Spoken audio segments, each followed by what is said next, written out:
صحیح بخاری حدیث نمبر 296۔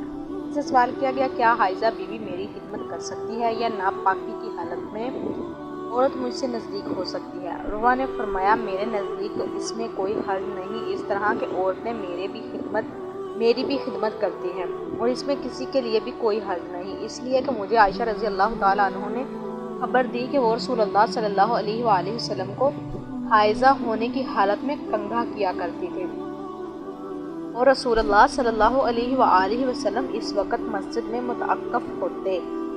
آپ اپنا سر مبارک قریب کر دیتے اور عائشہ رضی اللہ تعالیٰ عنہ اپنے حجرے ہی سے کنگھا کر دیتی، حالانکہ نیک وہ حائضہ ہوتی۔ صحیح بخاری حدیث نمبر 297۔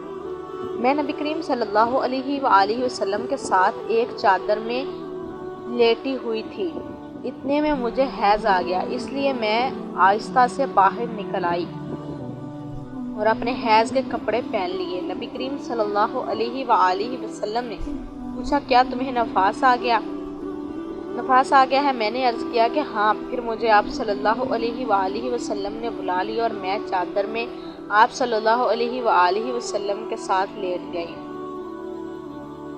صحیح بخاری حدیث نمبر 298۔ نبی کریم صلی اللہ علیہ وآلہ وسلم نے میری گود میں سر رکھ کر قرآن مجید پڑھتے، حالانکہ نیک میں اس وقت حیض والی ہوتی تھی۔ صحیح بخاری حدیث نمبر 299۔ اور آپ صلی اللہ علیہ وآلہ وسلم مجھے حکم فرماتے، پس میں ازار باندھ لیتی، پھر آپ صلی اللہ علیہ وآلہ وسلم میرے ساتھ مباشرت کرتے، اس وقت میں حائضہ ہوتی۔ صحیح بخاری حدیث نمبر 300۔ انہوں نے فرمایا، میں اور نبی کریم صلی اللہ علیہ وآلہ وسلم ایک ہی برتن میں غسل کرتے تھے، حالانکہ نیک دونوں جنبی ہوتے ہیں۔